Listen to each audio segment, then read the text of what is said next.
Ya pemirsa, satu keluarga di Kediri, Jawa Timur akhirnya terkuak.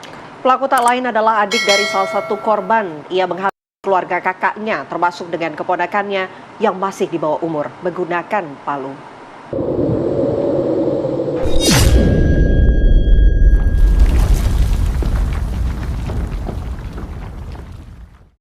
Assalamualaikum warahmatullahi wabarakatuh. Hai guys, apa kabar semuanya? Semoga kalian selalu diberi kesehatan dan dalam lindungan Tuhan. Sebelum kita membahas kasus kali ini, aku ingin mengucapkan terima kasih yang sebesar-besarnya pada teman-teman yang masih setia bertahan dan terus mendukung channel ini. Dan maaf ya guys, kalau proses upload videonya itu sering lama. Semua proses mulai dari riset, penulisan naskah, editing, hingga upload, aku sendiri loh yang ngerjakan. Di sisi lain, aku juga bekerja kan sebagai TKW di luar negeri, jadi mohon pengertiannya ya. Dan terima kasih banyak ya semua dukungan dan kesabaran kalian. Di video kali ini kita akan membahas sebuah kasus tragis yang terjadi di kota Kediri, di mana ada seorang pria nekat menyerang satu keluarga menggunakan palu karena diduga menyimpan dendam akibat persoalan hutang piutang. Akibat kejadian tersebut, sepasang suami istri beserta 2 anak mereka menjadi korban. 3 orang lainnya meninggal dunia, sementara sang anak bungsu yang juga sempat dipukul menggunakan palu berhasil selamat setelah pelaku mengurungkan niatnya untuk menghabisi nyawanya karena merasa iba. Yang lebih mengejutkannya lagi, pelaku ternyata masih memiliki hubungan keluarga dan merupakan saudara kandung dari salah satu korban.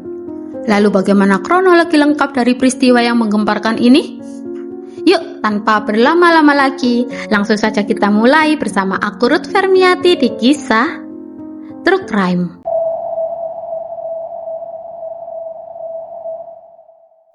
Di Desa Pandantoyo, Kecamatan Ngancar, Kabupaten Kediri, Jawa Timur, hiduplah sebuah keluarga yang dikenal harmonis. Keluarga kecil tersebut terdiri dari Agus Komarudin, 38 tahun, yaitu seorang kepala keluarga. Lalu istrinya Kristina, 37 tahun, serta 2 orang anak mereka yaitu si sulung berinisial CAW yang saat itu berusia 14 tahun dan masih duduk di bangku SMP. Serta sang adik berinisial SPY yang baru berusia 8 tahun dan masih bersekolah di tingkat dasar.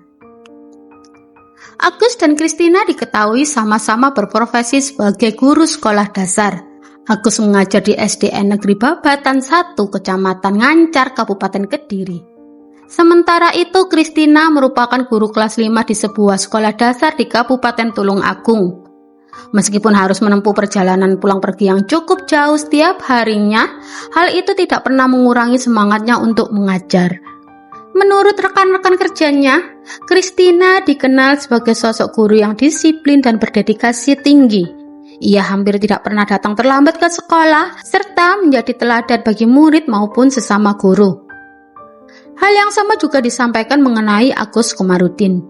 Di mata rekan-rekan kerjanya, Agus dikenal sebagai pribadi yang ramah, bertanggung jawab, dan memiliki dedikasi tinggi sebagai seorang pendidik. Tidak hanya di lingkungan sekolah ya guys, keluarga ini juga dikenal baik oleh para tetangga. Agus dan Kristina merupakan sosok yang rendah hati, gemar berbagi, dan ringan tangan, membantu siapa saja yang membutuhkan. Sifat tersebut juga tercermin pada kedua anak mereka yang dikenal sopan, ramah, dan mudah bergaul dengan lingkungan sekitar. Nah, kini kita beralih membahas sosok sentral dalam kasus ini ya, yaitu Yusa Cahyo Utomo atau yang akrab disapa Yusak. Pria berusia 35 tahun ini yang merupakan adik kandung dari Kristina. Yusak diketahui pernah berumah tangga dan dikaruniai seorang anak yang saat itu berusia 8 tahun. Namun kehidupan rumah tangganya tidak berjalan mulus. Dalam kesehariannya, Yusak diketahui tidak memiliki pekerjaan tetap. Ia juga merupakan seorang residivis yang pada tahun 2021 pernah tersangkut kasus penjambretan hingga harus menjalani hukuman penjara. Lalu tak lama setelah kasus tersebut, sang istri menggugat cerai dirinya sehingga rumah tangga mereka pun berakhir. Usai bebas dari penjara, kehidupan Yusak tidak banyak berubah. Ia tetap tidak memiliki pekerjaan dan lebih sering berpindah-pindah dari satu kota ke kota lainnya. Di tengah kondisi ekonomi yang sangat sulit, Yusak kemudian mendatangi rumah kakaknya Kristina untuk meminjam uang sebesar 2 juta rupiah. Hingga kini tidak diketahui secara pasti ya guys, untuk keperluan apa uang tersebut digunakan. Namun permintaan itu dikabulkan oleh kakaknya yaitu Kristina. Setelah menerima uang dari sang kakak, Yusak pun pergi meninggalkan rumah itu. Saat itu tidak seorang pun menyangka bahwa peristiwa tersebut hanyalah awal dari rangkaian kejadian yang jauh lebih tragis.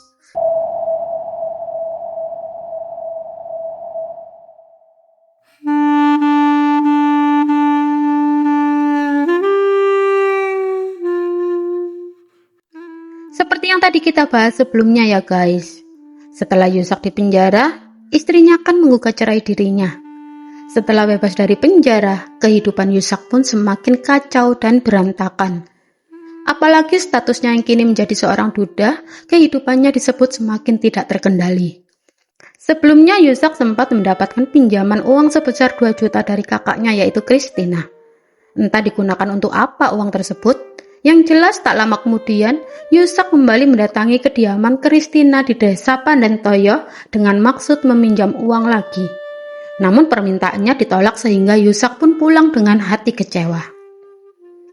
Karena gagal mendapatkan pinjaman dari kakaknya, entah bagaimana prosesnya, beberapa waktu kemudian Yusak berhasil memperoleh pinjaman sebesar 12 juta dengan sistem cicilan. Namun singkat cerita, cicilan pinjaman tersebut akhirnya macet. Kalian tahu sendiri ya guys, saat itu Yusak merupakan seorang pengangguran. Dengan kondisi tersebut, tentu bukan hal yang mudah baginya untuk membayar cicilan yang terus menunggak hingga jatuh tempo. Di tengah kesulitan ekonomi itu, Yusak kembali teringat kepada kakaknya yaitu Kristina yang menurutnya memiliki kehidupan lebih mapan. Ia pun berharap jika datang untuk meminta maaf sekaligus meminta bantuan, sang kakak akan bersedia membantunya. Akhirnya Yusak datang bersama ayahnya ke rumah Kristina pada hari Minggu tanggal 1 Desember 2024 dan rumah sang ayah sendiri diketahui tidak jauh dari kediaman Kristina. Dalam pertemuan tersebut, ayah dan Yusak sama-sama menyampaikan maksud kedatangan mereka. Sang ayah mengutarakan keinginannya untuk menikah lagi, sementara Yusak berniat meminjam uang sebesar 12 juta rupiah. Namun dugaan bahwa Kristina akan mengabulkan permintaan mereka ternyata salah besar guys. Kristina menolak rencana ayahnya untuk menikah lagi, sementara itu permohonan pinjaman Yusak juga ditolak karena pinjaman sebelumnya sebesar 2 juta rupiah saja belum dilunasi. Tetapi kini ia justru ingin meminjam uang dengan nominal yang jauh lebih besar. Setelah mendapatkan penolakan dari sang kakak yaitu Kristina, ayah dan Yusak pun meninggalkan rumah tersebut. Sang ayah pulang dengan perasaan kecewa, namun berbeda dengan Yusak. Setelah pertemuan itu, Yusak pergi entah kemana. Di sisi lain, ia diketahui menghadapi tekanan ekonomi akibat hutang yang terus menunggak. Ia juga disebut kerap diteror oleh debt collector karena cicilan yang belum dibayarkan. Bermula dari rasa sakit hati inilah muncul niat jahat dari dalam diri Yusak. Pada Senin malam 2 Desember 2024, sekitar pukul 23.30 waktu Indonesia Barat, Yusak berangkat menuju kediaman kakaknya dengan diantar oleh kerabatnya yang bernama Samsudin. Namun bukannya meminta diturunkan tepat di depan rumah sang kakak. Yusak justru meminta Samsudin menurunkannya di sebuah musola yang jaraknya masih cukup jauh dari rumah Kristina. Di musola tersebut, Yusak menunggu hingga suasana benar-benar larut malam. Memasuki pukul 1 dini hari pada 3 Desember 2024, ia berjalan kaki dari musola menuju rumah Kristina dengan jarak sekitar 2 km. Sesampai di rumah kakaknya sekitar pukul 3 subuh hari, Yusak mengendap-endap melalui halaman belakang menuju area dapur. Ia menunggu karena mengetahui kakaknya memiliki kebiasaan bangun lebih awal untuk memasak air sebelum memulai aktivitas sehari-hari. Dan benar saja ya guys, tak lama kemudian Kristina masuk ke dapur belakang untuk memulai rutinitasnya. Tanpa banyak aba-aba, Kristina dibuat terkejut saat melihat Yusak sudah berada di dalam area dapur. Kakak beradik itu sempat terlihat adu argumen yang kembali membahas persoalan utang piutang. Perdebatan tersebut membuat emosi Yusak memuncak hingga sulit dikendalikan. Saat itu Yusak diketahui sudah membawa sebuah palu. Dalam kondisi emosi, ia kemudian menggunakan palu tersebut untuk menyerang Kristina. Kristina pun sontak berteriak meminta pertolongan. Diduga panik karena khawatir teriakan itu terdengar warga sekitar. Yusak kembali melakukan penyerangan terhadap kakaknya. Di dalam kamar, Agus Komarudin, suami Kristina, mendengar jeritan sang istri. Ia langsung berlari menuju sumber suara untuk melihat apa yang sedang terjadi. Namun sebelum sempat memberikan pertolongan, Agus juga menjadi sasaran penyerangan. Akibat peristiwa itu, Kristina dan Agus meninggal dunia di lokasi kejadian. Sementara itu, kedua anak mereka, SPY dan CAW yang sudah terbangun karena mendengar keributan, melihat apa yang terjadi pada kedua orang tuanya, CAW berusaha berlari menuju ruang tengah, disusul oleh adiknya SPY. Namun sayangnya, upaya kedua kakak beradik itu menyelamatkan diri tidak berhasil. Yusak yang bergerak lebih cepat berhasil mengejar keduanya. Yusak menyerang SPY 1 kali hingga mengalami luka berat terjatuh. Lalu selanjutnya, Yusak mengarahkan serangannya ke CAW sebanyak 3 kali yang menyebabkan CAW mengalami luka fatal yang menyebabkan dirinya meninggal dunia di tempat. Saat itu Yusak masih melihat tanda-tanda kehidupan pada diri SPY karena SPY terlihat merangkak menuju kasur. Melihat hal itu, entah kenapa Yusak membiarkan keponakannya yang bungsu tetap hidup setelah SPY memohon untuk dibiarkan hidup. Setelah itu Yusak membiarkan keponakannya terbaring lemas di atas kasur. Ia kemudian menuju dapur tempat jasad kakaknya dan kakak iparnya berada, lalu menutup keduanya dengan kain. Hal yang sama juga ia lakukan terhadap jasad keponakan pertamanya yang telah meninggal dengan menutup tubuhnya menggunakan kain juga. Usai memastikan seluruh korban tertinggal di dalam rumah, Yusak mulai menggeledah setiap ruangan. Dari aksi tersebut, ia berhasil membawa kabur 4 unit telepon genggam, sebuah tas, dompet, serta mobil Toyota Avanza berwarna silver dengan nopol AG1203HF. Setelah mengambil seluruh barang yang diinginkan, Yusak meninggalkan rumah sang kakak sekitar pukul 5 pagi.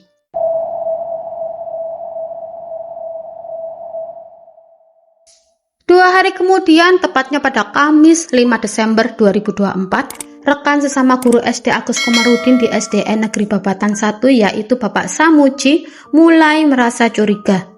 Pasalnya Agus sudah 2 hari tidak masuk sekolah, padahal Agus dikenal sebagai sosok guru yang disiplin dan selalu tepat waktu. Karena merasa ada yang tidak beres, Samuji mencoba menghubungi Agus melalui telepon dan mengirimkan beberapa pesan. Namun tidak satupun mendapatkan balasan. Saat itulah Samuji mulai merasa ada sesuatu yang jujur janggal. Tak ingin langsung berburuk sangka, Samuji terlebih dahulu mencari kabar kepada rekan-rekan guru lainnya. Namun hasilnya nihil, hingga akhirnya Samuji memutuskan untuk mendatangi kediaman Agus di desa Pandan Toyo. Sesampainya di sana, kondisi rumah terlihat sepi. Samuji kemudian mengetuk pintu berkali-kali, tetapi tidak ada jawaban dari dalam rumah. Karena rasa khawatirnya semakin besar, ia memutar ke samping rumah untuk melihat ke dalam melalui celah jendela. Dan benar saja ya guys, perkiraan Samuji ternyata tidak meleset. Dari celah jendela, ia melihat sosok tangan yang tampak menyembul dari balik tumpukan kain. Melihat pemandangan tersebut, Samuji sontak syok dan menyadari telah terjadi sesuatu yang serius di dalam rumah. Tanpa membuang waktu, Samuji langsung mendatangi rumah ayah Kristina yang lokasinya tidak jauh dari tempat kejadian. Bersama perangkat desa, mereka kemudian melaporkan temuannya tersebut kepada pihak kepolisian yakni Polres Kediri. Setelah menerima laporan adanya kecurigaan di rumah Agus, tim kepolisian segera bergerak menuju lokasi. Saat pintu rumah berhasil dibuka, aroma menyengat langsung tercium dari dalam rumah. Di lokasi, petugas menemukan CAW berada di ruang tengah. Sementara Kristina dan Agus ditemukan di area dapur dalam kondisi telah meninggal dunia. Namun yang lebih memilukannya lagi, saat memeriksa kamar anak-anak, polisi masih menemukan anak bungsu yaitu SPY terbaring lemah di atas kasur. Meski dalam kondisi sangat kritis, SPY diketahui masih bernafas. Tak ingin kehilangan kesempatan untuk menyelamatkan nyawanya, petugas bersama tim medis segera mengevakuasi SPY ke Rumah Sakit Bayangkara Kediri untuk mendapatkan penanganan darurat. Sementara itu, setelah proses olah tempat kejadian perkara dan pemeriksaan awal selesai dilakukan, jenazah Agus, Kristina, dan CAW juga dievakuasi ke Rumah Sakit Bayangkara Kediri guna menjalani proses otopsi. Sontak, kedatangan polisi, tim identifikasi, dan ambulans ke rumah keluarga Agus Komarudin membuat warga sekitar gempar. Apalagi di antara para korban masih ditemukan satu korban yang berhasil selamat. Seperti yang sudah saya ceritakan di awal ya guys, Agus dan keluarganya dikenal oleh para tetangga sebagai sosok keluarga yang baik, jadi tak heran jika kabar ini begitu mengejutkan warga sekitar. Sementara itu, proses penyelidikan terus berlangsung. Warga dan para kerabat turut dimintai keterangan oleh pihak kepolisian mengenai siapa yang diduga menjadi pelaku di balik penyerangan terhadap keluarga Agus. Seluruh upaya penyelidikan pun dikerahkan. Meski kasus ini tidak mudah untuk diungkap, kerja keras kepolisian akhirnya membuahkan hasil. Tak butuh waktu yang lama, polisi berhasil mengidentifikasi nama pelaku. Kurang dari 24 jam setelah penyelidikan dilakukan, polisi mengetahui bahwa pelakunya adalah Yusak yang saat itu sedang melarikan diri ke arah Lamongan sambil membawa barang-barang hasil curiannya. Saat proses penangkapan berlangsung, Yusak sempat melakukan perlawanan terhadap petugas. Dalam proses tersebut, polisi mengambil tindakan tegas dan terukur, yaitu menghadiahi timah panas di kedua kaki Yusak hingga akhirnya Yusak berhasil diamankan. Setelah itu Yusak dibawa ke kantor polisi untuk menjalani pemeriksaan. Selama proses interogasi, Yusak mengakui seluruh perbuatannya. Berdasarkan keterangannya kepada penyidik, terdapat dua hal yang menjadi motif di balik aksi tersebut. Pertama, ia mengaku sakit hati karena Christina menolak keinginan ayah mereka untuk menikah lagi. Selanjutnya, ia juga mengaku sangat kecewa karena permintaannya meminjam uang sebesar 12 juta rupiah untuk melunasi utangnya ditolak oleh sang kakak. Penolakan itulah yang menurut pengakuan Yusak membuat rasa dendamnya semakin memuncak hingga akhirnya ia nekat melakukan penyerangan sekaligus membawa kabur harta benda milik kakaknya. Lalu proses persidangan pun dimulai. Sidang perdana digelar pada Kamis 15 Mei 2025 dengan agenda pembacaan dakwaan terhadap terdakwa yaitu Yusak. Dalam dakwaannya, jaksa menjerat Yusak dengan pasal 340 KUHP tentang pembunuhan berencana, subsidiar pasal 338 KUHP tentang pembunuhan, serta pasal 365 KUHP tentang pencurian dengan kekerasan. Selanjutnya pada Kamis 3 Juli 2025 dalam sidang tuntutan, jaksa menuntut Yusak dengan hukuman mati karena dinilai terbukti melakukan pembunuhan berencana disertai pencurian dengan kekerasan. Hingga akhirnya pada Rabu 13 Agustus 2025, sidang pembacaan putusan digelar di Ruang Cakra. Putusan dibacakan langsung oleh Ketua Majelis Hakim Dwi Yantoro. Dalam amar putusannya, Majelis Hakim menyatakan bahwa Yusak terbukti secara sah dan meyakinkan melanggar pasal 340 KUHP tentang pembunuhan berencana, subsidiar pasal 338 KUHP tentang pembunuhan, serta pasal 365 KUHP tentang pencurian dengan kekerasan. Atas perbuatannya tersebut, Yusak dijatuhi hukuman mati. Vonis yang dijatuhkan Majelis Hakim tersebut sesuai dengan tuntutan jaksa yang sebelumnya juga menuntut pidana mati terhadap terdakwa. Meskipun putusan tersebut melegakan banyak pihak, terutama keluarga korban dan masyarakat, hal berbeda justru datang dari pihak Yusak. Didampingi penasehat hukumnya Muhammad Rofian, Yusak menyatakan keberatan atas keputusan tersebut dan mengajukan upaya banding. Menurut pihak kuasa hukum, masih terdapat beberapa hal yang dinilai belum terungkap secara maksimal selama persidangan. Mereka menilai seharusnya dihadirkan ahli forensik maupun ahli psikologis forensik sebagai bahan pertimbangan majelis hakim. Selain itu, pihak penasehat hukum juga mempertanyakan unsur pembunuhan berencana.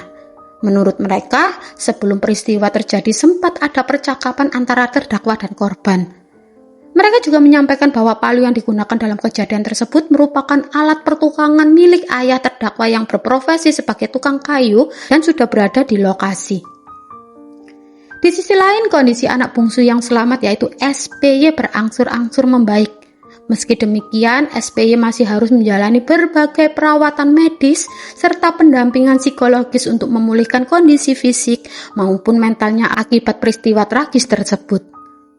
Sementara itu, setelah proses otopsi selesai dilakukan, jenazah Agus, Christina, dan CAW diserahkan kembali ke pihak keluarga untuk dimakamkan. Setibanya di rumah duka, ketiga jenazah terlebih dahulu didoakan di gereja Ngancar Kediri.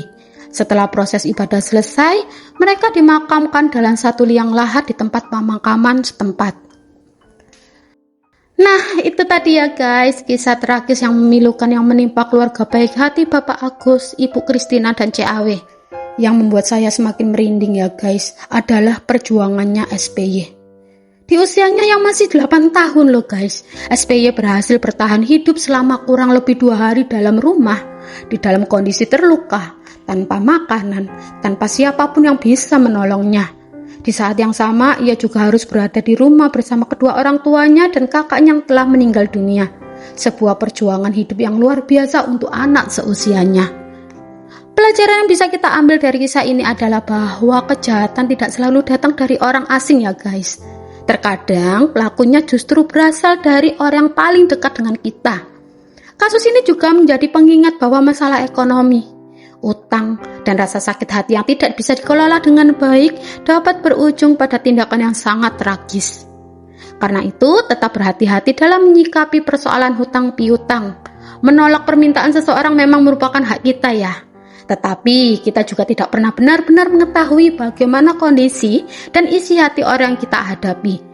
Yang terpenting, semoga setiap persoalan dapat diselesaikan dengan cara yang baik tanpa harus berujung pada kekerasan. Untuk Bapak Agus, Ibu Kristina dan CAW, semoga amal ibadah kalian diterima di sisi Tuhan Yang Maha Esa dan keluarga yang tinggalkan diberi kekuatan serta ketabahan. Dan untuk SBY, semoga kamu ya nak segera pulih, baik secara fisik maupun mental. Semoga kelak kamu ya nak tumbuh menjadi pribadi yang kuat, penuh kasih, dan mampu meraih masa depan yang indah meski pernah melewati ujian hidup yang begitu berat.